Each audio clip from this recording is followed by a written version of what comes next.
Oh, yeah. Freak out. Yeah, I'm looking right into the video scope, And this is Macho Man, #1 Macho Man impersonator, past, present, future, yeah.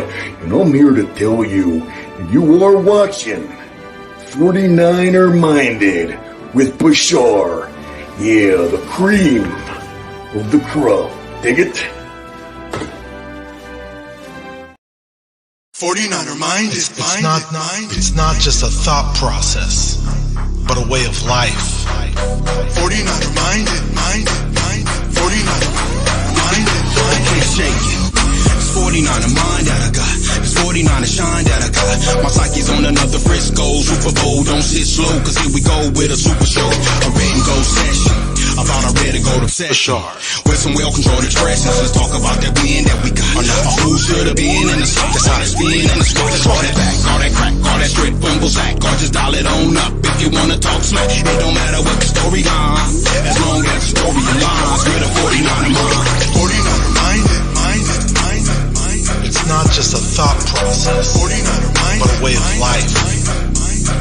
Bashar. 49er mind. Way of life. 49er mind. What is up, everybody? Welcome to another edition of 49er Minded, where we get into the minds of 49er fans. Want to see if anybody's creeping up in the chat a little early. We got Bryant Colpiece here. How you doing? So let me go ahead and bring on my guest. You guys may have seen him as a caller early on the Grant Cohn Show. That's when I first knew who he was. Then later he started his own YouTube channel. Now he's a frequent guest on the Krug Show, Larry Krueger Show. So great to have him on. And I'm going to bring him on in just a second. And, you know, this guy, what I like about this guy is just a really, really good person in general. I'll say that much. Just a good guy. I've known him online all this for a few years now. And he's very opinionated like me. He's very passionate like me. Sorry, guys. I have to move this tab over a little bit. There you go. Setting up there for the show. But very passionate. He's just got that voice, that if factor when he talks about sports. That's what I've really, really liked about him. And I don't necessarily agree with every little thing he says, but for the most part, we pretty much have a common ground. And let me bring him on in just a second. It is none other than Bay Area Baller 18, Eric Price. How you doing, bro? Bashar, I'm excited to be here. I love talking ball with you. And, the schedule was just released. The NFL draft just happened. So there's a lot of Niner content flowing around, and I'm excited to break it down with you. Hi, you're on the air. That's good to have. Good to see you, man. Let me say what's up to Low the Truth 05. Says what's good, Bashar. What up, Laura Cat? How you doing? Says hey, Bashar. Good to see you guys here. And yeah, a little spur of the moment show, but I figure there's some good Niners stuff to talk about because we have the draft going on, and my boy Eric here hasn't necessarily went live on his channel. We're doing a simulcast actually. It's going to be on Bay Area Baller 18's channel as well. And if you haven't subscribed to him, hit the description box of this video. And for the Bay Area Baller 18 viewers, you can always subscribe to me as well. But it's cool to do this little joint venture. And he hasn't really covered the draft yet on his channel, so we're kind of going to cover the draft and talk to a little 49er rookie mini camp. The quarterback topic is always a hot topic. It's always there. And let us know how your weekend is going. I know there was a little game last night, right? I'm almost forgetting about it, but I know you were on the Krug Show talking about it. Yeah. Dubs lost. Season's over. So now, I'm pivoting. It's Niners off-season mode. The weekend's been good. It's hot where I'm at. It's been like in the 90s today. So I got a little sun. I got the Walnut Creek Kids Little League shirt on and the hat. The A's symbol, right? Yeah, it's cool. The A's sponsor my son, my 6-year-old's Little League. So it's really cool. All the teams got a bunch of A's gear and uniforms. So even though the A's, it's being speculated they're on the way out, they're going to Vegas, I got to appreciate them at least sponsoring the league and hooking up the kids. Hey, that's awesome from them, even despite the fact that they're planning on bouncing and leaving for the Bay Area. And that's a whole other topic. There's actually, I grew up as a diehard A's fan, and I walked away from baseball at one point. And if you're curious about my, my experience as a baseball fan and what the A's were doing, there's a video that I uploaded on my channel called "My Final Send Off for the Oakland A's." It was me in a Twitter space where a lot of the diehard A's fans were just talking up about how pissed they were about the announcement of leaving Las Vegas. And you definitely hear me on there give my 2 cents about it. Because at one point point in time in my life, I was a diehard A's fan. I'm not really following baseball like I used to. I just walked away. There's a lot of things I didn't like, but that's a whole other topic. But if you're curious about me and my thoughts, you can go ahead and click on that video one day. And Love the Truth 05, since we brought the topic a little bit, says, I'm a Laker country, still hurt the Warriors lost. Oh, yeah. It is what it is. I didn't have major expectations for this season because even though we won the championship, actually going into the season, I kind of did because I saw a young core building up, and apparently Steve Kerr, Bob Myers. We'll talk a little about the Warriors. Steve Kerr, has this idea that all these guys that Bob Myers brought in that were for our future apparently don't matter, and he just wants to play veterans. So, I saw this coming. Steve Kerr doesn't want to bring in another veteran big man after he gets rid of Wiseman, and we have a division where we're playing against. Well, I knew we'd probably face the Lakers somewhere down the road. Anthony Davis and LeBron, two big gigantic guys compared to our squad, and we're not acknowledging. So sure, Looney's a good guy. He's a good force, good rebounder, but no help for Looney. I mean, it's a joke. And then you're not playing Kuminga, so. Hey, whatever. I saw this coming. If we were going to go that route with Steve Kerr, I saw it coming, and we weren't going to go anywhere. Yeah, Kerr's been taking a lot of criticism, and the one thing I'll say is like Moses Moody was on the bench all season. Then all of a sudden in the playoffs, you need him, right? So now he's thrusted into this playoff role. But it's like Kerr, it would help if Moses Moody got some playing time during the season, maybe instead of a Ty Jerome or an Anthony Lamb. But hey. Warriors, they're gonna have to make some adjustments, tweak the roster. I want to see Poole out of here. If you have to package him and Kuminga to get a big time player, I would probably entertain it as much as I do like Kuminga.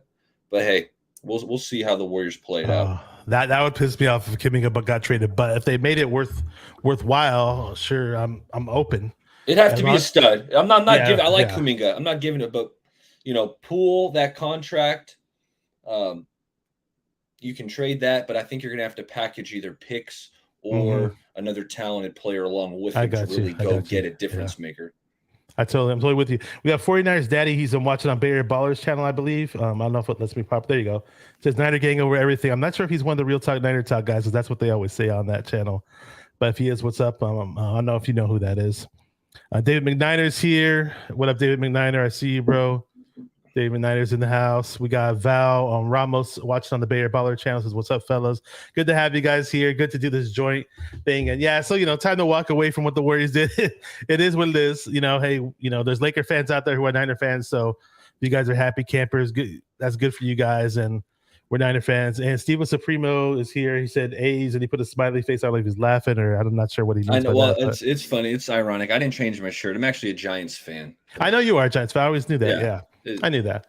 And for the record, when the Giants were winning this, not that I was a bandwagon fan, because I don't sit and watch the games. I can't call myself a Giants fan or A's fan if I don't sit and watch the games. But for the record, when the Giants were in those World Series playoff runs, I obviously wanted them to win. It's for the betterment of the Bay Area, for the economy in the Bay Area, and for a lot of my friends are Giants fans because they're 49er fans. So, that's cool, and it is what it is. Let's talk, because since you didn't cover the draft, I've covered it with another guy, but I'd love to cover it with you and see what your thoughts are, and you haven't covered it yet. When you're sitting through the draft and we're watching and we're around 3 and we traded up, what thoughts were running through your mind, Barry Baller?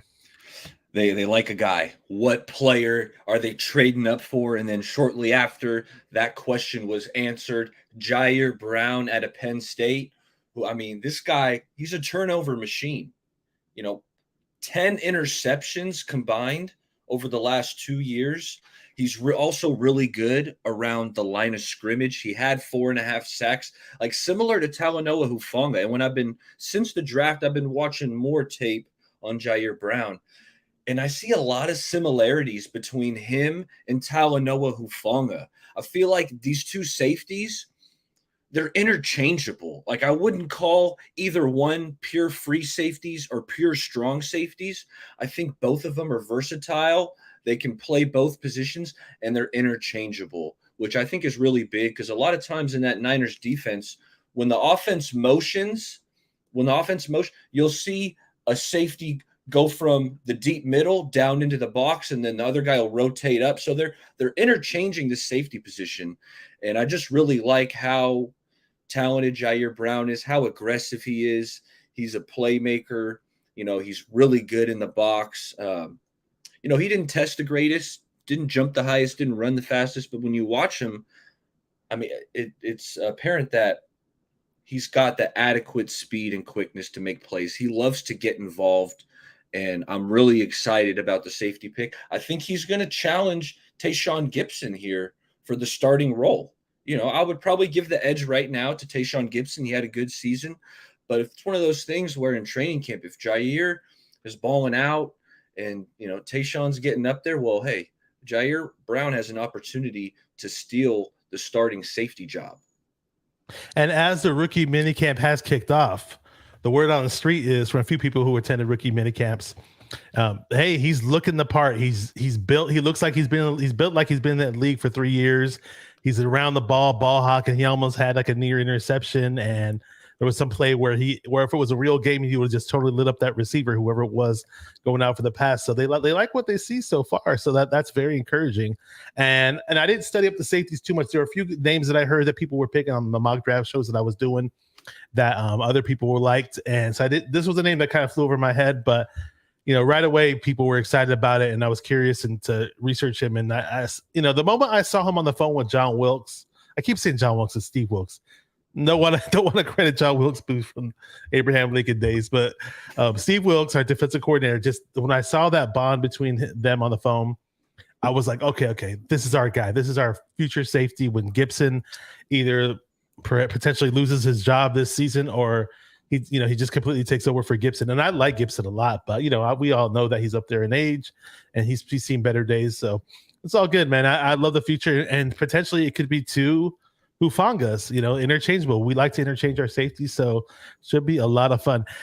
And our next pick in the draft this is the other one, the kicker, drum roll please, Jake Moody. I was like pounding the table for offensive lineman, DeJuan Jones. Did you have any players in mind when those first two picks, or especially when we got Moody? I'm not sure what you thought about the Moody pick. Yeah, well, there were a couple tackles I was looking at. I thought Blake Freeland had some potential. He's athletic, he's big, out of BYU. Sal DeVary out of Old Dominion was there. Another tackle I had heard good things about. So I thought that might have been a good chance to take a chance on a tackle. But as we know, the pick was Jake Moody.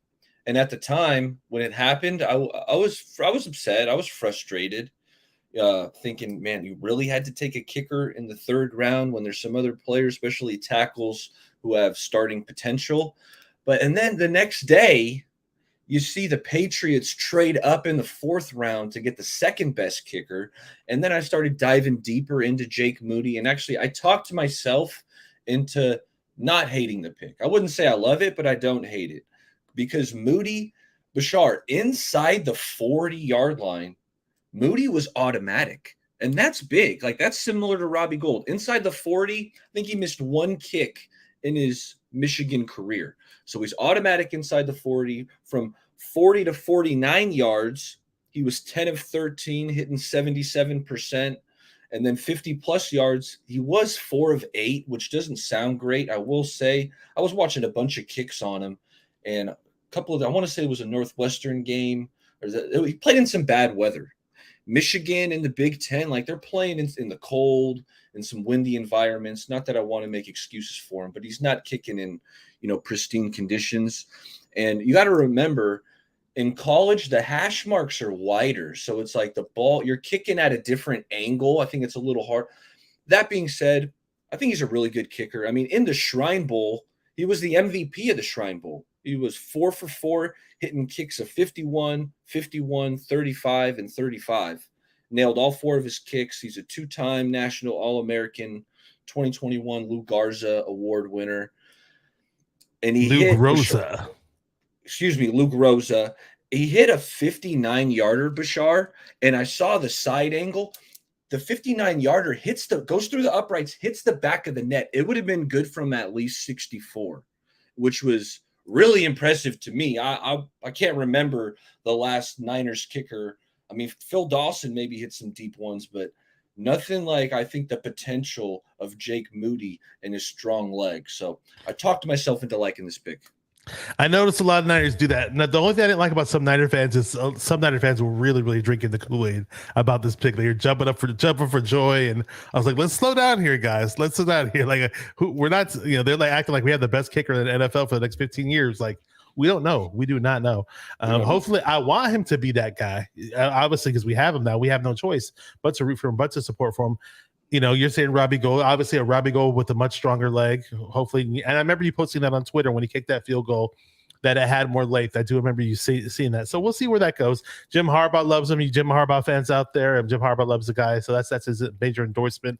So we'll see where that goes, you know. And for the record, it was at the very, very end of the freaking third round. So people are like, oh, what was like a fourth round pick anyways. And for me, had we had first round and second round picks out of the way, along with you know, an end of the third round pick to pick a kicker, I'd have been much more okay with it. My thing was that there were football players, like, because I don't really consider kickers real football players. They're real football players, potential guys who could, you know, combat for a starting position that were available, pass rushers, tackles, you name it, whatever position you could think of that we didn't snag. So that's my only gripe. And you know, like guys like Isaiah McGuire were available. And what up, 49er Media? Good to have you here, bro. Says with, hey, everyone. What's up, bro? Check out 49er Media on YouTube. And he's always jumping on the collabs with us, the 49er fans. And really, really good dude. But yeah, so the next pick was Cameron Latou out of Alabama, tight end. And what's your thoughts on him? Because I know he was at training camp, at mini camp this, you know, people were talking about him. And a lot of people thought we kind of reached for this pick. But what were you thinking when we got him? You know, tight end was a position that I scouted pretty hard pre-draft. And Latou, I got to be honest, he didn't wow me. My notes weren't overwhelmingly positive on Cameron Latou, just the athletic profile. I didn't see really the burst after the catch. But, you know, after we draft him, you go back, you watch more film. What I will say is he's a willing blocker. He's a willing blocker. I wouldn't necessarily call him dominant, but he's an advanced blocker, Bashar, and I'll name one play for you.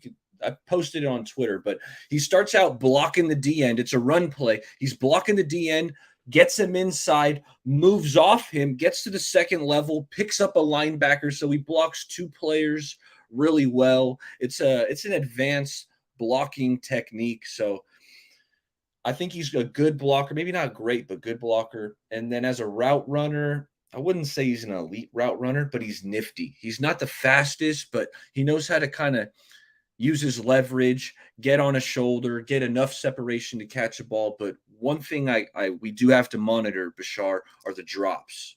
PFF quoted him as he has an issue with drops. Okay, so we got to clean that up. And I heard on Friday he also dropped a catchable ball. So it's something to monitor with Latou. You know, I think he's kind of a do-it-all guy. I wouldn't necessarily say he's like a pass-catching weapon, but I think he's a solid blocker and a solid receiver.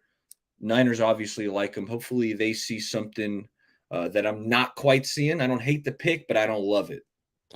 I'm kind of there with you, and I'm going to touch on Latou in just a second. I want to say some shout-outs to my peeps in the chat. We got John V from the Locker Room Rant. To Locker Room Rant, one of my favorite YouTube podcasts. I love those guys, man. I've checked those guys out. They're doing some good things over there. John V's a Niner fan. You got a Browns fan on there. You got a Bills fan, Tony and Nick. So shout out to those guys. Those are my guys right there. We got Joey Mahoney in the chat. He says, "Yeah, what's up, Bayer Baller? What up, Bash?" So we're gonna talk about D winners a little later. Joey Mahoney put me on the D winners when I was doing one of the mock drafts here, and he was screaming in the chat that I didn't pick D winners or on one of the mocks that I did. So after that, I had to study up on D winners, and we got him. So he actually told me about Brandon Ayuk months before we drafted Brandon Ayuk, and he told me about Danny Gray months before we got Danny Gray too. So you know, Joey's called some Niner picks, man. So good to have Joey in the chat. And speaking of Danny Gray, remember that live draft reaction when we drafted Danny Gray? That was a lot of fun. Yeah, Kels. Yeah, we'll see. Yeah, me, you, and Kels was on Kels' channel. That was fun. We got Mariah in the house from the 49 Faithful League podcast. What up, Mariah? She's put up bombs because whenever I collab Mariah, just the F bombs just come out of nowhere. So if you got, you know, virgin ears or don't want to hear, you know, dirty language, don't watch me and Mariah when we're pissed off and we're collabing. We have 49er Daddy saying put up some peace signs or some handshakes or applause. I'm not sure, but good to have him here. Hey, so Cameron Latou, though, I mean, I was like, wow, we reached on this pick. I was not happy. I was on live with Niner Sickness with Jess. Jess was on the Niner Sickness channel. They were doing the whole draft every single day from beginning to end, and they gave me the freedom Thank you to Beto. Shout out to Beto to jump on whenever I could, and I was on live for every pick, basically every Niner pick. That is not every pick, but Latu, I was not overly impressed watching him mainly because nothing jumped out at me like, oh wow, he could do this really really well. But I took a step back. I know. Shout out to John Chapman. John Chapman was watching a lot of his film and saying he can high point the ball really well if it's a jump ball for the ball in a 50-50 type situation. We don't necessarily have guys who can out jump people in the tight end position. And it looks like just like Latu with the size, he could possibly be a guy that can do that. Rancone and they had this guy coach on there talking. They think he's a sneaky run after the catch threat. And coach himself that was on the Grant Cohn show said he watched a lot of his film. He says, you'd be surprised for his size. Nobody gets up the field faster than him when there's running routes. So, hey, that's a really good point. That's a really good point because that does stand out. As soon as that ball's snapped, he's getting off the line. He's getting separation. But yeah, he really jumps off the line of scrimmage and he has really good acceleration. That's a good point by coach. That is, and I didn't necessarily notice it, but I'm going to go back and watch a little more of him to see it from my own eyes.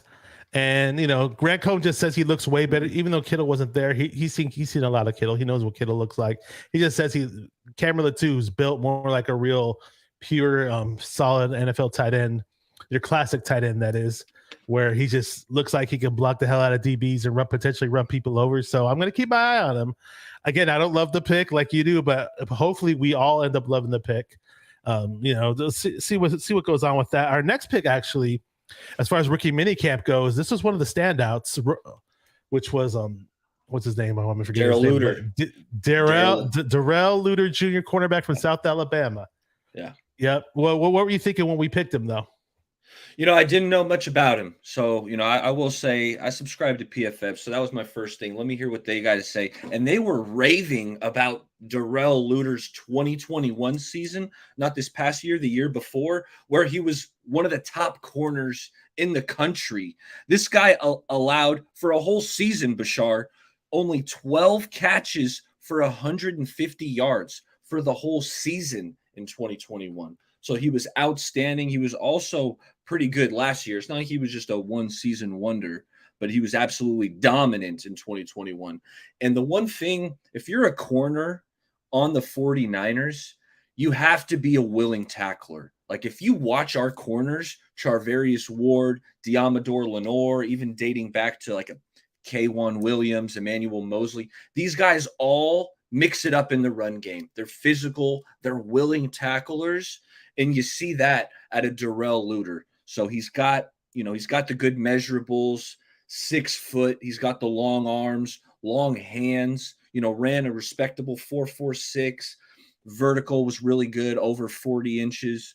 So it's, in the 5th round, I think it was a really good draft pick. And, I expect him to kind of push Ambry Thomas either to the very back end of the depth chart or off the roster. It wouldn't surprise me. And they're saying that, aside from Jair Brown, Darrell Luter Jr. is looking like the best DB in camp in the rookie minicamp so far. He wasn't letting anybody catch much passes. He looks strong. He loves press man coverage. He's versatile too. He's not just somebody who just plays on the outside. He said that he's perfectly fine playing nickel if they do have to slide him in at nickel. So hopefully we lucked out and we struck gold with this pick. Our 5th rounders end up usually being good. We got him in the 5th round, right? When I had Brian Carter on, that was the last guy I had on when we covered these picks. He said that, he's going to be a Pro Bowler. Watch, because everybody we drafted the 5th round is a Pro Bowler. He was just joking, but he kind of meant it. But, we lost Mosley, right? It sucked losing Mosley. But, hey, perhaps we bring this guy in, we don't miss a beat. So I'm going to be keeping my eyes on him. And Low the Truth 05 says Luter is going to steal Demo's. Oh, he said he's going to steal Diamador Lenore's job. Okay. It's possible. Although I like me some Demo. So I would give the edge to Demo, obviously coming in. He played a lot of ball last year.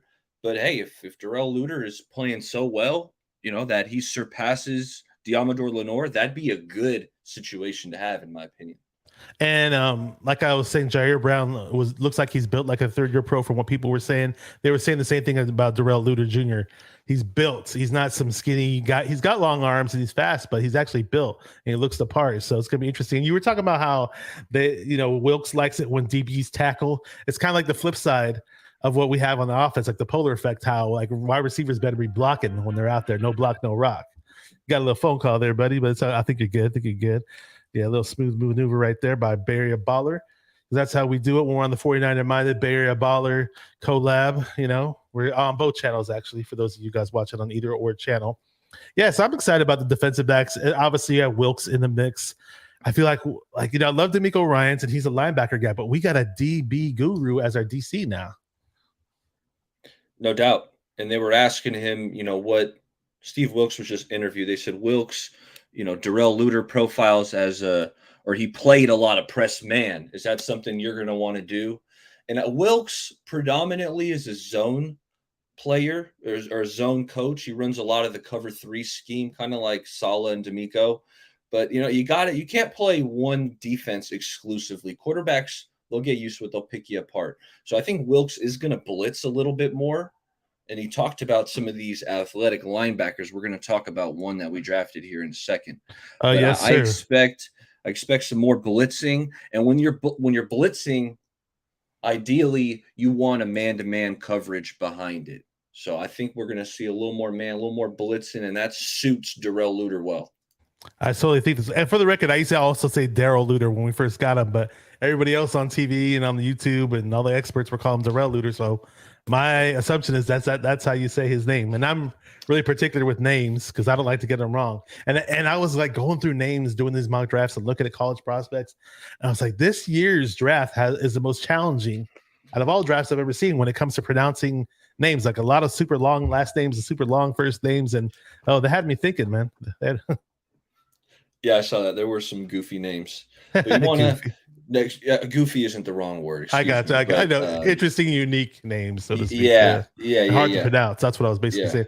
Fazil is in the house. What up, Fazil? Says, Bashar, my guy, good to have you here. Been on the show before. Great to have you here. And Red Eye, what's up? Welcome to the channel. We'll be touching on that a little bit later. I got you, bro. I already had that ready in my arsenal. And the next pick of this draft that we got to talk about was D Winters. Robert Beal, the edge out of Alabama, an obscure type player. So, it was Georgia, right? I don't know why it was written Alabama in my notes. Sorry about that. But yeah, I mean, this guy, like Alabama, though, Georgia is a team with a lot of hot, top-heavy recruits. I mean, so people were like looking at his stat line. Oh, well, he didn't get that many sacks. His production was low. They don't understand. Like he's on a team filled with like freaking all-stars, high school players from across the nation. So he only started half the games. But I'm not sure if you were aware of him when we picked him. But what did you think about the player in the pick overall? No, I didn't. I didn't know much about Robert Beal. He was a rotation player. Didn't get a ton of snaps at Georgia. You're right. He had some talent along that defensive line. But the coach, Kirby Smart, he said, the Niners spoke of it. He said, hey, whoever drafts Robert Beal, if you just let him get after the quarterback and you don't let him think, that's what he does. And that's what the Niners philosophically do. They let the pass rushers get after the quarterback. They're not dropping them in coverage like they do drop a lot of their guys at Georgia, drop them into coverage. And, they're not rushing from the wide 9 technique. So my opinion of this one, I think he's a toolsy project. I think he's a little bit of a project, but he's got the measurables. We know about the insane 40 he ran for his size and position, 4.48, long arms. So he's a toolsy project, one that, you're hoping Chris Kocurek can coach him up and get the best out of him. Can't say I love the pick, but I mean, at this point, that part of the draft, you're looking at traits and, who can outperform their measurables and who has good traits. So that's what I think about Robert Beal. Yeah, I'm definitely going to keep my eyes on him. And he's another guy who, what intrigued me even more about the pick was I didn't know Kocurek was really high on him in terms of Kocurek went out on a limb to say that he had the highest get off the ball rating. Kocurek has his own rating for who gets off the ball quicker. And out of the whole entire draft, he had Robert Beal up there. And when he was on the phone with Robert Beal, I saw the video. Kocurek's face just lit up, so I was like, okay, I'm gonna wait and see on this one because we might potentially have a little sleeper here. Hopefully, yeah, that's gonna be a lot of fun with D Winters. Sorry, I mentioned D Winters because Joey's talking about it right here. I just read that chat. D Winters, baby, and my boy. We'll talk about. We'll get there. We're getting there, bro. Yeah. So D Winters was the next pick. in round 6. What's round 5? Like our money round, but round 6 linebacker from TCU. Again, I was mentioning him on my mock draft shows. He's the only player from all my mock draft shows where I actually ran a little highlight reel for him because I was trying to let Kelts know who this guy was. I was like, hey, Kelts, man, you got to check out this guy, D Winters, that my boy Joey put me on. So I'm on too. And he just had a little mini camp thing where they said he was kind of out of shape or whatever, but hopefully he fixes that. But let me know what your thoughts on the D Winters pick is. Yeah, I didn't know a ton about D Winters until the Niners drafted him, and I'm watching some TCU tape and watching him fly around against Michigan. He was a captain of the defense. This dude's crazy fast, and his acceleration is insane, as well as his play recognition. You would see these snaps where he diagnoses if it's a run or where it's going. He diagnoses the play, accelerates through the hole, makes the tackle for loss. Like the insane play rec and acceleration were off the charts. And you could see it in the statistics. If you're looking at his tackles for loss last year, 14 and a half tackles for loss is insane. 7.5 sacks. Steve Wilks just spoke about, hey, blitzing these fast linebackers. Well, I think that would suit D Winters really well because, yeah, he's a smaller guy, but he's really fast. He can get through a hole if you blitz him and get after the quarterback. He flies around. He's a sideline to sideline linebacker. The one thing he has to clean up, he misses 16% of the tackles he attempts. I got that per PFF, and you can kind of see it. Maybe his angles aren't the sharpest. He is a smaller guy, so when you're trying to grab someone, you got shorter arms. It's a little harder to maybe wrap them up. But either way, at this point of the draft, again, you're looking for players with traits, and D Winters has them. This guy flies around. He makes plays all over the field, and his play rec and acceleration just jump out at you. Yeah, I saw that on the scouting report too, where he misses tackles, and I hope it's not as bad as it was when we had Quan Alexander. And I thought maybe they could slide him into where as a replacement for Aziz, but I keep hearing, oh, well, they'll slide him in where Greenlaw lines up, and I think they actually had him lined up like that in the first minicamp. But Grant Cohn and Kruger and a few other guys were just saying he didn't look like the fast, speedy guy he did on film, and he looked even a little out of shape and a little heavier. So he's got to get himself back into football shape. He has time. We still got McCreary, Ball in the mix, Burks, and DFF, Demetrius Flanagan, Foles, as far as linebackers go. So there's going to be a good linebacker who does not make this team. The Niners got good depth. Like there's going to be the other 31 teams in the NFL are going to be monitoring the 49ers linebacker situation to see like, hey, who do they cut or who do they try to sneak onto their practice squad? Because they got the 49ers, they scout the linebacker position. They develop that position really good. Obviously, Fred Warner, Drake Greenlaw, Aziz Al-Shaair, like all these guys, none of them were premium draft picks, and they all turned out to be really good. So teams are going to be monitoring and swoop up whoever doesn't make the 53. They usually do, and sometimes they trade for so one of those guys might perform in preseason. That's true. That's true. Get like an extra 6th rounder or 5th rounder. That's true. We got Kenny in the house as we got the number 1 defense. He loves saying that, and I don't blame him because I love defense as well, and I love the fact that our defense comes to play year in, year out. So hopefully we keep that tradition, and hopefully we end up being a better defense. I love the fact that we just got swarmers on this defense. Hufanga, when he blitzes, he's a swarmer. Greenlaw, Fred Warner. Now it's D Winters. Now it's Jair Brown. Some guys who can freaking swarm on the blitz, man. I think it's going to be a lot of fun. I can't wait to see all that. And basically the next pick that we got in the draft was Braden Willis, tight end from Oklahoma. And I don't know if you studied him up or if you were happy or okay with the pick. I have, Bash. He was on my radar pre-draft. I told you I scouted tight ends, and I liked what I saw initially. And then after you drafted him, I'm watching more tape, and I love what I see. Bashar, Braden Willis, this dude was the most physical tight end in this draft. Michael Mayer's up there. He's a dominant blocker. But Braden Willis, Bashar, he loves to hit people. Some of these tight end prospects, you're watching the film, and they're kind of just getting in the way when they're blocking. When you watch Braden Willis, he's looking to dominate in terms of blocking the defender every snap. What I wrote down is he gives you everything as a blocker on every play because he's not the biggest guy, right? He's what is he 6'3"? He's not the biggest. Like He doesn't 240, weigh 245. yeah, maybe. exactly. He's not the biggest guy, but he gives you everything in his body on every snap when he's making these blocks. He's a really good blocker. After the catch, when you're trying to tackle Braden Willis, Bashar, you better bring your hard hat. You better bring everything you got, because if you don't, he's going to run through you. And so I really like this draft pick. If you were to say, hey, baller, Latu or Braden Willis, only one of these guys can make the team, I'd probably lean Braden Willis just by how physical he is. And I really liked the draft pick. Apparently he got the gold helmet. They from gave the gold Niners helmet. front office. Yeah. And so I thought that was really cool. But I'm really high on the Braden Willis pick. I think he's going to make this team. He could be like a backup fullback as well, just because how dominating of a blocker is and how he moves. So I think he's kind of versatile in that role where, yeah, he can be the third tight end and also the number 2 behind Juszczyk. Like, remember when Juszczyk got dinged up? Niners played Ross Dwelley there for a couple weeks. I thought Dwelley was like, okay, but I think you can put Willis in that role, and Juszczyk's really good, but there wouldn't be that severe drop off. That's how much I think of Braden Willis. And when the consensus from a lot of Niner fans is pretty much mimicking what you're saying.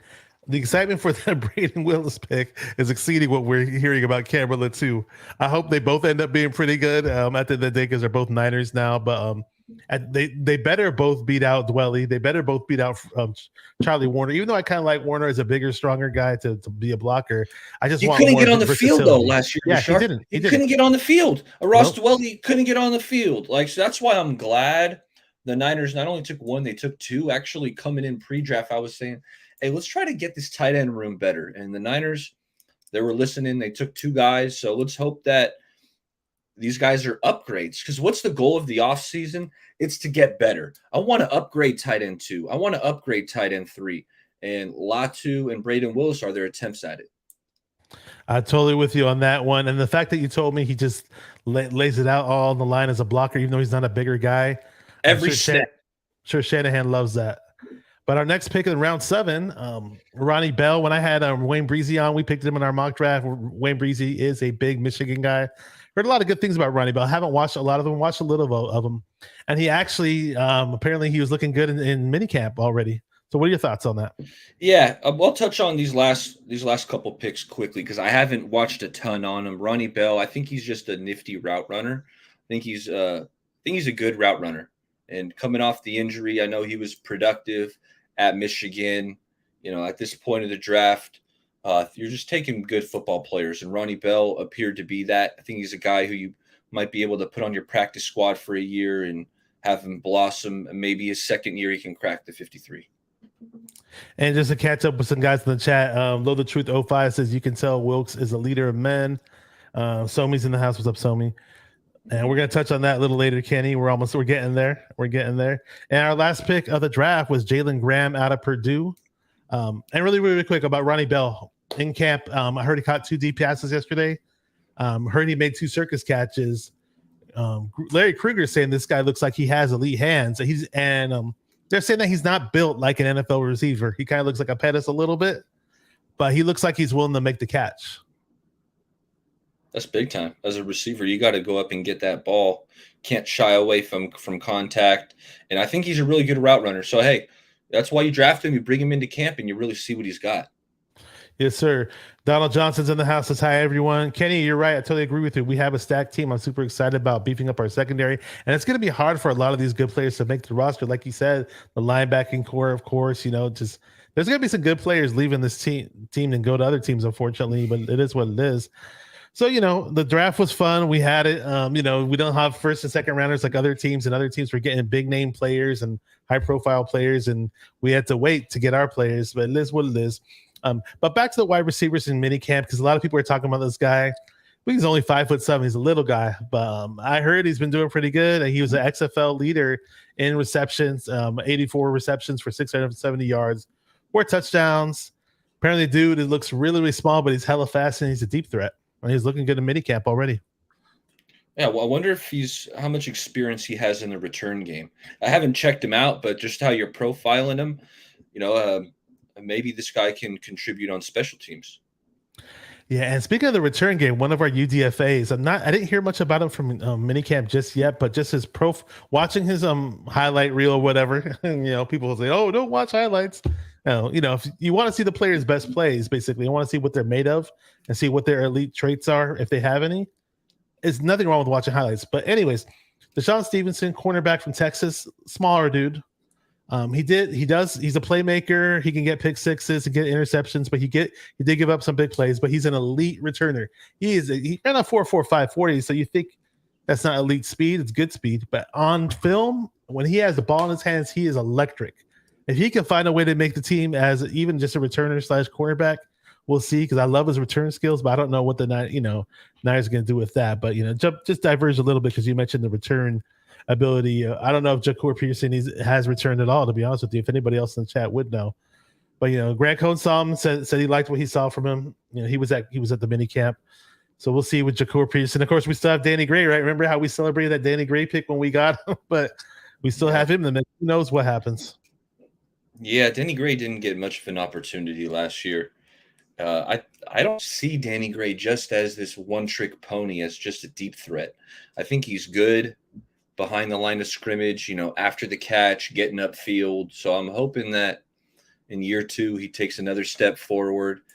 He can absolutely take the top off of defense. Was he a pick? Ideally, probably schemed up for Trey Lance. Yeah, I think so. But that doesn't mean he can't contribute. I think he's a dynamic weapon, and I'm hoping Danny Gray makes an impact. Yeah, supposedly he wasn't much of a blocker in terms of the way Kyle wanted him to block. So it's going to remains to be seen if he's strengthened up to try to be a better, more willing blocker. We all know how much Kyle likes that in this offense.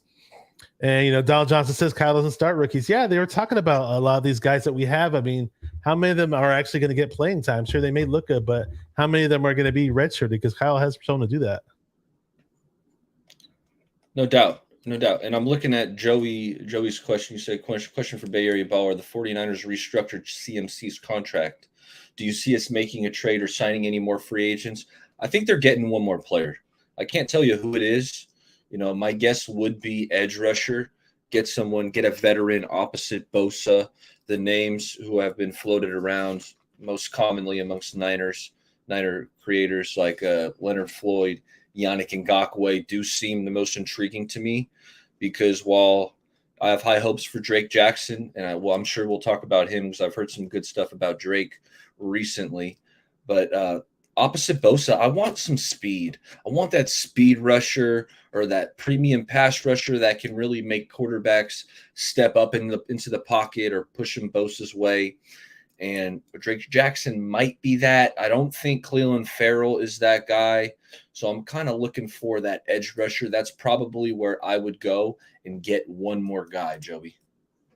Yeah, good question, Joey. I don't know what we're gonna do. Zadarius Smith was already traded off, so we're not gonna get him.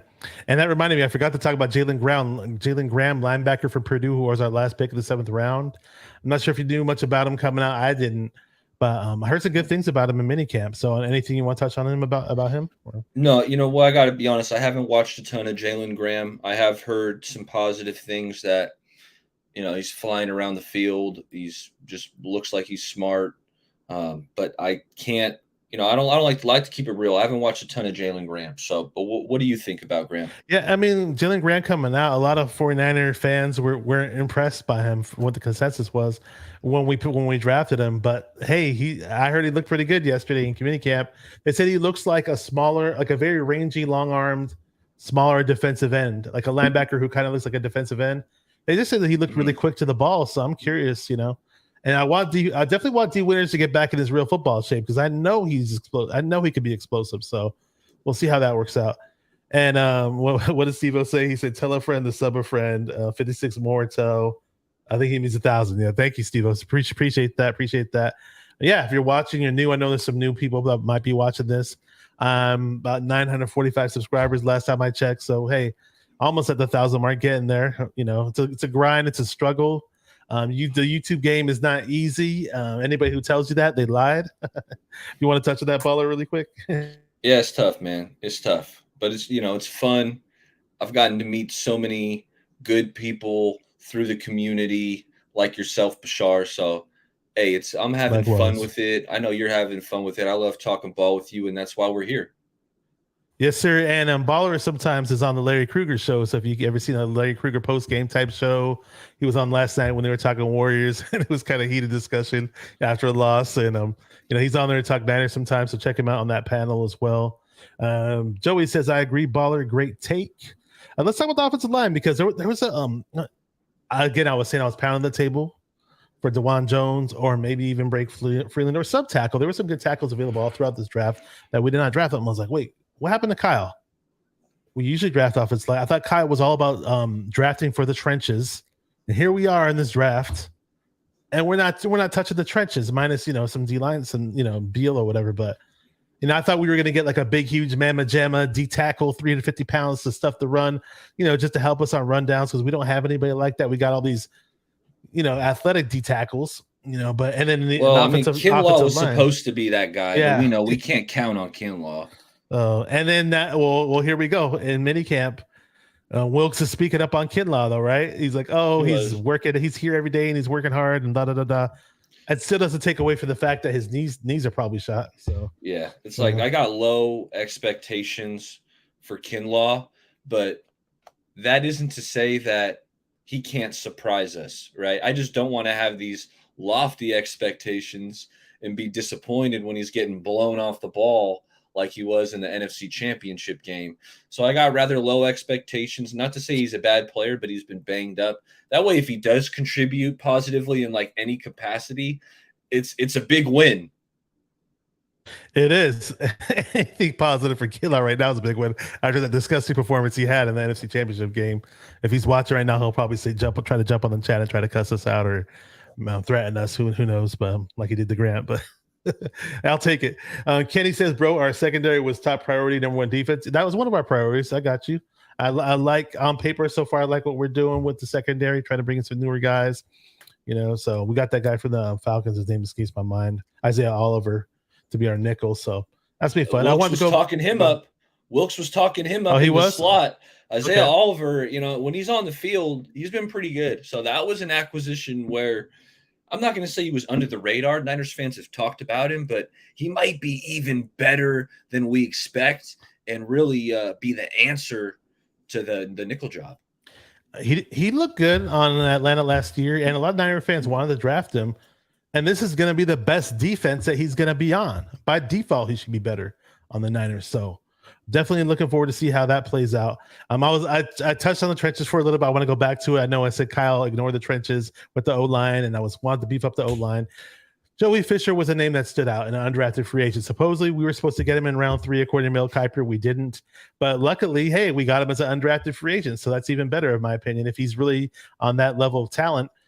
This guy patterned his game after Trent Williams, supposedly, and he was a tight end out of high school like Joe Staley, recruited to be the tight end in Maryland, and then opted out of Maryland, didn't play there, and took 5 years off or so, two or 3 years off and beefed up and gained 50 pounds of rock solid muscle. And he's fast, ran a 4.940, 40 reps on the 225 bench press. When you watch him, he's mauling people, throwing them around like rag dolls. And they said he's got a little around technique, but they said, he's got short arms. He's like T-Rex. So he was dehydrated yesterday in his first training camp. So it's kind of like, he was sitting there chugging water. So it was only 74 degrees of heat in Santa Clara. So, he probably wasn't eating right or wasn't drinking enough water. But do you have any thoughts about him? I saw some clips on him. What I will say is I don't know what league Shepherd is, whether it's D2 or what D3, whatever it is. But when you're taking an offensive lineman, from that level of play, you need to see him dominate. And you saw that from Joey Fisher. I mean, he was dominating his level of competition. Do I think he's going to make the 53? No. But I think he's a player who might be able to stash him on the practice squad, build him up, figure out what position he can succeed at because he played tackle, but you mentioned he's got the short arms. Might take some time to transition inside to guard. So, I think it's just obviously you said, some draft analysts really liked him, thought he was going to go in the 3rd round. So at that point, hey, take a flyer on him, stash him, build him up, and we'll see where he is next year. Yeah. For me, my wishful thinking kicked in when we got him. Oh, since we didn't draft DeJuan Jones or somebody, another tackle, like I want another tackle in the mix to challenge McKivitz. Some people are sold on McKivitz, throwing all their eggs in one basket with him and saying, oh, he's got the endorsement. He's going to be the guy. I don't know. I got to really see it from McKivitz to believe it. And I'm hoping Joey Fisher can be the best player he can be. I really hope so, but we'll see how it all plays out. And jokes aside from the whole dehydration thing, I know Kenny said something, get him some Gatorade, get him some Pedialyte, get him something. I think he'll be better next time around when they practice and he learned his lesson. And dehydration, actually, it's not funny. We lost a player in the 49er locker room after a preseason game, Thomas Harrion, I believe it was in the 2005 preseason. He literally passed away in the locker room. So, dehydration is no joke. What up, Celts Chronicles? See here, bro. Bro, he says, yeah. And Kenny says, I'm thinking Kinlaw could be a bust in my opinion. Yeah, a lot of people are thinking that, or some of them they may think they know it. So I don't know. I don't know about what's going on with this Kinlaw thing. And the trade away Kinlaw doesn't even make any sense because somebody's going to have to take his salary or cut him. And it's not fun talking about Kinlaw, obviously. Well, they didn't pick up his 5th-year option, so he's in a contract year. So, you've heard it before. Players in contract years, now, obviously, if you're not healthy, you can't perform, but they tend to just, I don't know, play harder. They got that extra incentive knowing, hey, if I play good, I'm getting paid. So maybe, hopefully, that's some motivation for Kinlaw that he is on the last year of his deal. Yeah, and as far as the last year of his deal and the D-line in general goes, I'm sorry, we want to talk about Drake Jackson. Some people were saying he's the talk of minicamp, even though he's not a rookie. He's a second-year guy. Wilkes was really talking him up, saying he's really built up his upper body, and he's got some upper body strength now to go with his great bend. But he also, you're right, Bashar, but he also called him inconsistent. That was like the first thing he said when he was asked about Drake Jackson. We're talking Steve Wilkes at the podium. The first thing he said was when he watched Drake Jackson's tape is that he was inconsistent. And I was like, oh, that doesn't really sound like a vote of confidence. But then he did go on to say that, hey, he's getting stronger. And what I had said previously is, when training camp rolls around, the media, usually there's like one guy who they're talking about, like, hey, this player really changed his body. He beefed up. He's looking yoked up. I want that guy to be Drake Jackson this season. Like when training camp rolls around, I want people to say like, hey, Drake, he's really honed in on his body. He's lived in the weight room. He looks like a different guy, kind of dropped some body fat. I'm hoping Drake is that guy. I hope he is too. And you know what? I have no problem with Steve Wilkes saying that he's inconsistent because to me, it was something I already knew. And, what Drake Jackson did show us as a rookie, he batted down passes at a very high rate. Sure, he's got the bend, but what concerned me was that he hit the rookie wall, and me and other Niner fans were complaining, why isn't Drake Jackson out there? Why isn't he playing towards the end of the season? But I guess he really did hit the rookie wall in terms of his conditioning, and his body wasn't right for a full 17-game season. And 17 games, way more games that they play in college. And we also had those playoff games too on top of that. But keeping the faith, great to have you on. If you're not subscribed to the channel, go ahead and hit the subscribe button, hit the like button. That goes for anybody watching me or Bear Baller to simulcast. So Drake Jackson says Drake Jackson needs a Trent Taylor training camp hype. LOL. He also said something about getting Yannick. We talked about Yannick earlier, but go ahead. He said, go get Yannick. We need another edge. I don't mind a character guy on this team. Plenty of vets to police thing. We need some goons. Hey, bring in a dog here. Bring in a dog. I don't care. Frank Clark, somebody, Yannick Ngakoue, I totally welcome it. Love a surefire veteran pass rusher on the opposite end of Bosa. Let's do it. And Kel said, did we talk about the schedule? We were supposed to, but we're kind of running out of time. But we'll touch on the schedule a little if you want. Any thoughts on the schedule, Price? Yeah, Eric Price it is. Yeah. Yeah, I do. My bad. Let me pull it up right here. Yeah, go ahead. If there's anything that jumps out at you. My big concern is just week one. I know Pittsburgh Steelers are now no longer a world beater, but they have an amazing home record, especially in the opening week. I think they're 18-1 and for opening games, stuff like that. So it's not going to be easy playing on the road in Pittsburgh, but go ahead, let them have it. Yeah, Steelers week one, it can be a tough game. The Steelers, they're always a physical team. Mike Tomlin, they're well coached. And we know the Niners, they tend to get off to these slow starts. So we'll see. It feels like a game that they should win. The defense, you would hope, can kind of keep Kenny Pickett in check. Wouldn't say Kenny Pickett lit the world on fire, him and his tiny hands last season. So it's a game you feel like the Niners should win, but I got a lot of respect for the Steelers organization and Mike Tomlin. So it's going to be physical. The Niners, they're going to have to bring their A game. I agree with you. Kels Chronicle says I think Drake has a high ceiling and will get better and better for years to come. Hope so. Definitely hope so. Any other games that stand out for you on that upcoming schedule? Well, I'm looking at it. Steelers should be a win. Rams win. Giants win. Cardinals win. Cowboys win. Okay, I got them starting out 5-0 here. And the week 6 against the Browns, it's in Cleveland. I'm thinking that might be their first loss of the year. Watson, he didn't look very good when he played last year. We'll see if he picks it up. I know they added some talent. What receiver? Obviously, they just got Zadarius Smith too, a good pass rusher to put. They got my guy DeJuan Jones on the offensive line.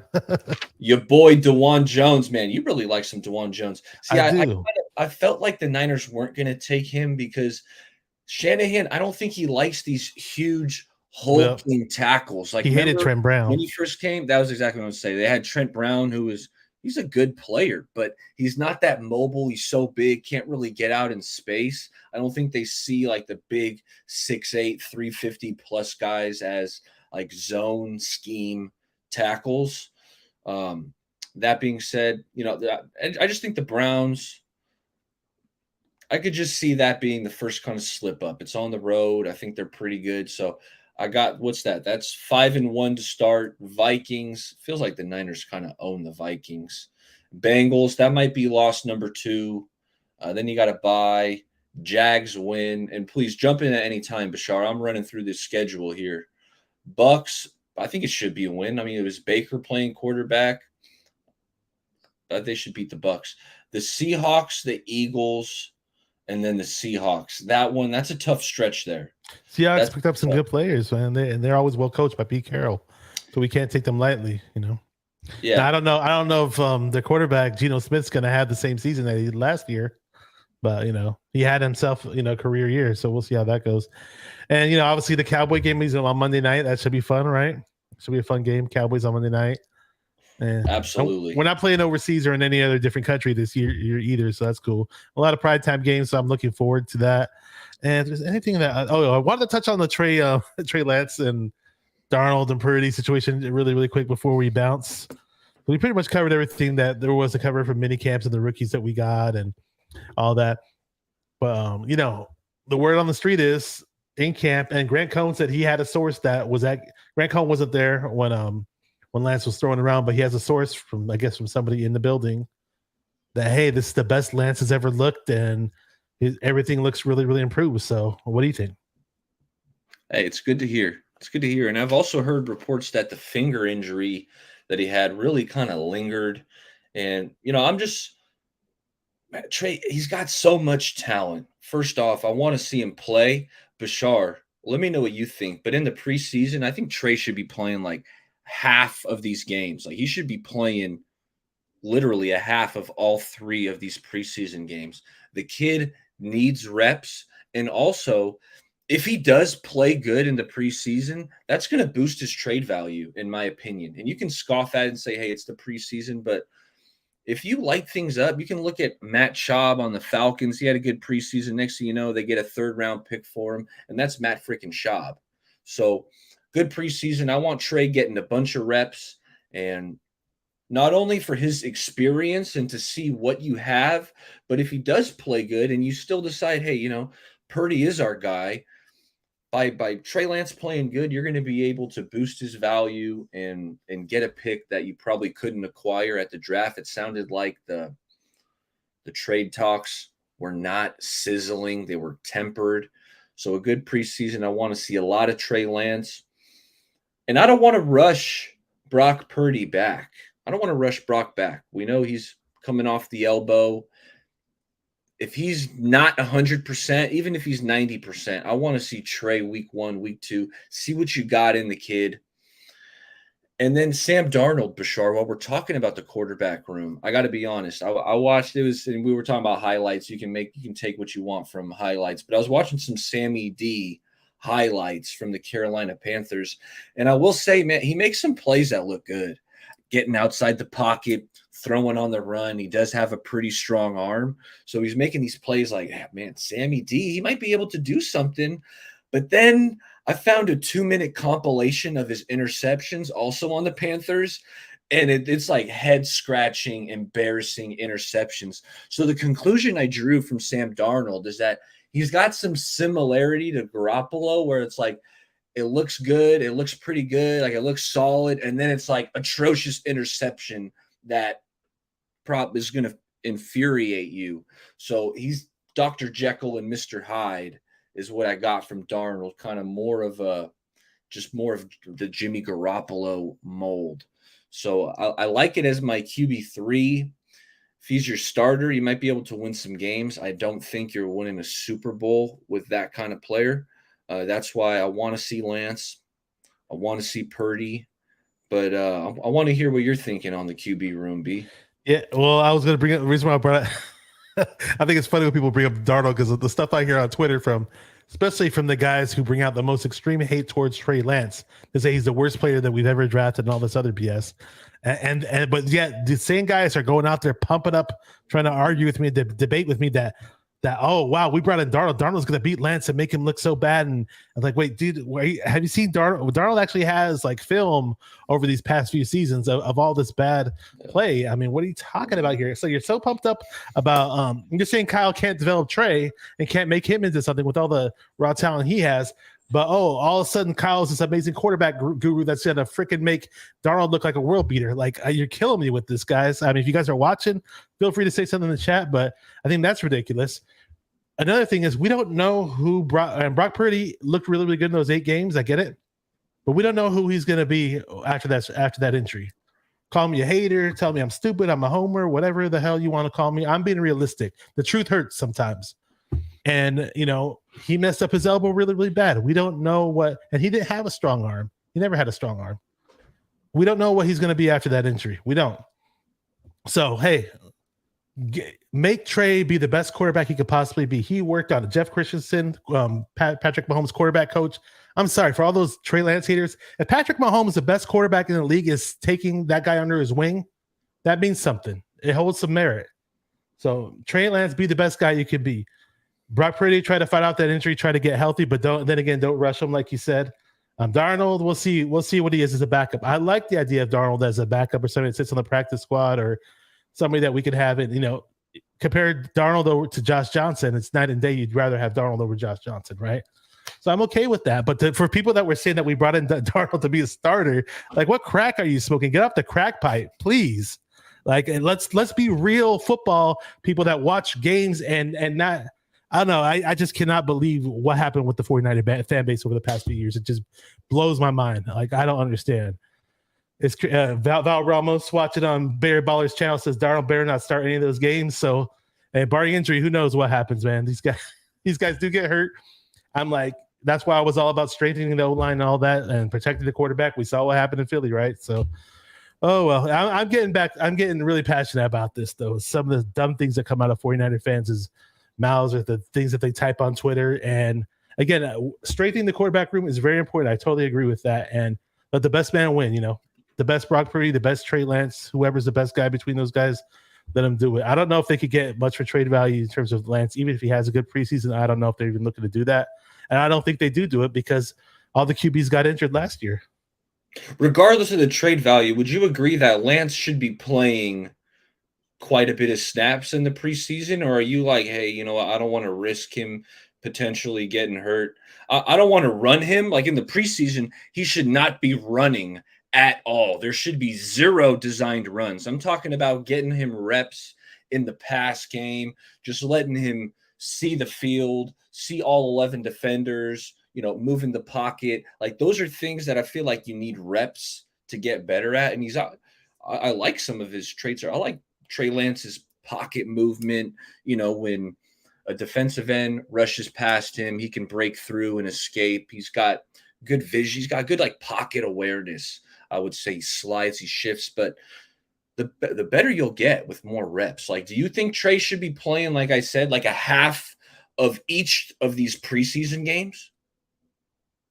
Yeah, as long as we're not running him up the gut no more. Hopefully, Kyle finally came to his senses. And I was gonna play the clip, but I couldn't find it. There was a clip of us talking in last year's preseason, I believe, and you were saying that they were gonna run trains of packages, and I spoke up against that right away. I was like, I don't want to see this guy running the ball if he's going to be our starting quarterback. That goes for any starting quarterback. I don't want to see them be a runner. I know the league has changed the way they do stuff with Josh Allen and Jalen Hurts and all that. Let those other teams risk their quarterback getting hurt. We're not going to do that bullshit anymore because it's fucking stupid, dude. It's fucking ridiculous. You're paying this guy fucking millions of dollars to run up the gut like Jerome Bettis. Why? He's a fucking quarterback.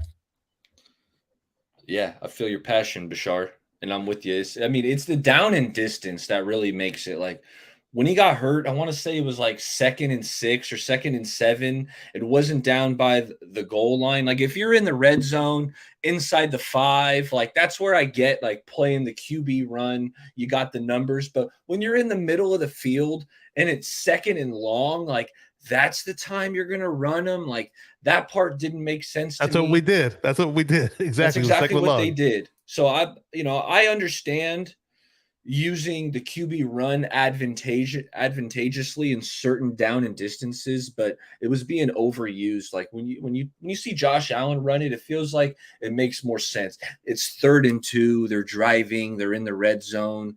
It's not, they're backed up at their own 30-yard line. And so we'll see. Hopefully they do make an adjustment because we saw what happened. It ended Trey's season, but we'll have to see, Bashar. And for the record, because Steve Supremo said this, he read the rungs wrong. Not on the run that he got hurt. He read it right, but Trent Williams, go back and watch it. Trent Williams 100% woofed on the block on the linebacker.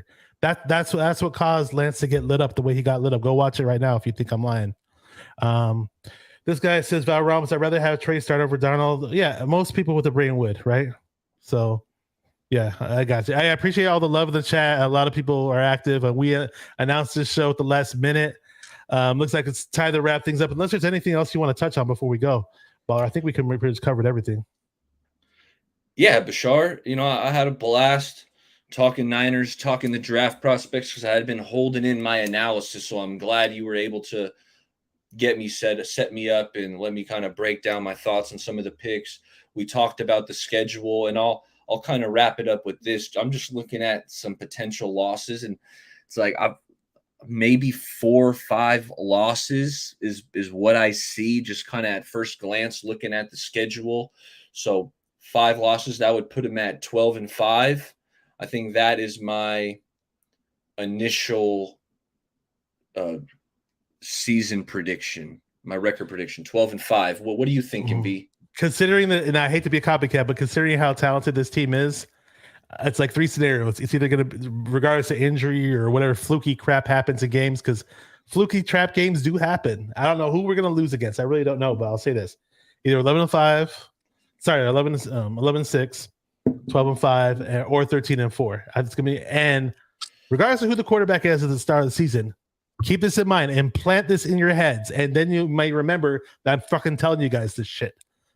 Remember, this team always gets off the slow starts. Don't think that that regardless of who the quarterback is, that they have to fucking win 9 games straight. When do we ever get to fast starts? We rarely ever do. So pump the brakes. It's not a sprint, it's a marathon. It's a fucking 17-game season now. It used to be 16 games. Let things play out. See how the season goes. This is a really stacked team, and the playoffs are when the wins matter, obviously. So I was sure you want to win every single game and get off to a great start, but it's not how the 49ers roll a lot of the times. It's just not. You're spitting facts. And what I will say is you gotta appreciate how Kyle Shanahan kept the team under control when they got off to that slow start last year. To be honest, I was starting to hit the panic button. I wasn't saying fire Kyle Shanahan, but it's like, man, these slow starts, they're not ideal. But Kyle Shanahan, he galvanized the group. They picked up the level of play. Brock Purdy came in, played really well.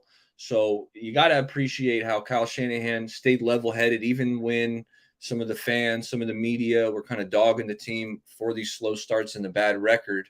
But, hey, he turned it around. His guys believe in him, and I commend Kyle Shanahan for that.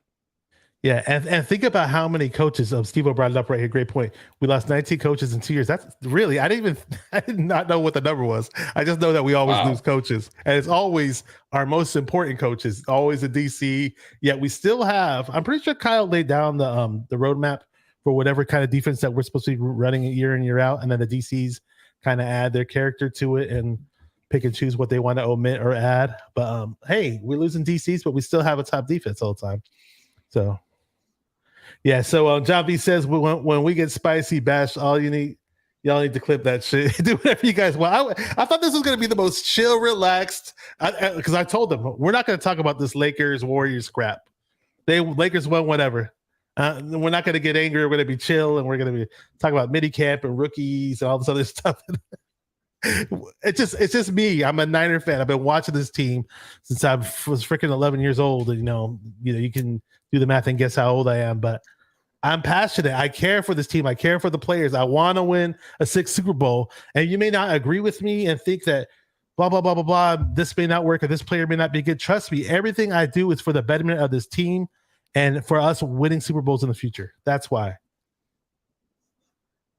No doubt, man. Hey, I want a championship. I was able to celebrate some, the 3 San Francisco Giants championships, 10, 12, 14. The Warriors had their run with the 4 titles. I'm watching these games. It was fun to watch with my friends and family celebrate.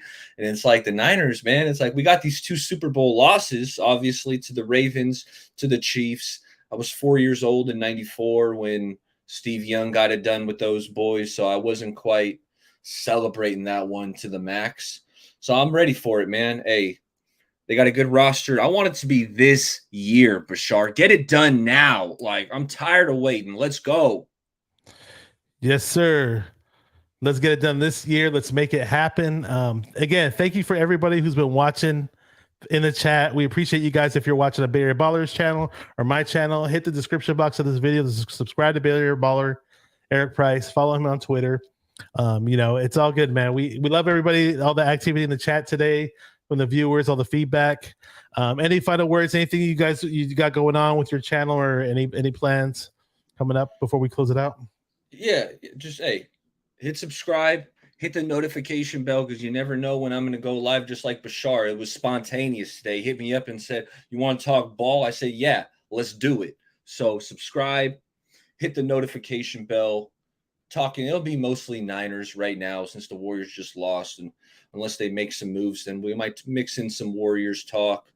The Giants, now that basketball season's over, I might tune into a little baseball here and there. I know you fell off on your baseball game, but I might tune into some Giants and talk it with the audience if that's what they want to hear. So, Bashar, I appreciate you giving me the invite, getting this started so we could talk about the Niners, because it's always fun when we link up.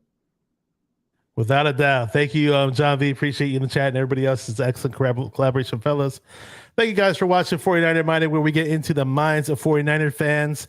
Thank you guys for watching Bay Area Baller 18's channel. And with that said, keep repping those 49ers and stay 49er minded. Peace. Let's go, Niners. Let's do this. Let's get number 6.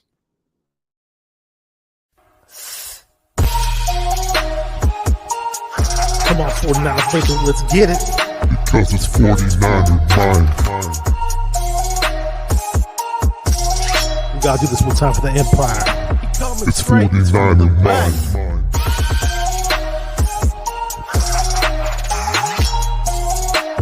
It's 49er mind. We gotta get that brick by brick real quick. 49er mind. Yeah, yo, we can't listen to them haters, man. 49er mind.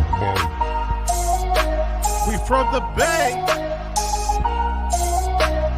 49er mind. We them San Francisco 49ers. 49er mind. We got that red and gold blood inside us. 49er mind.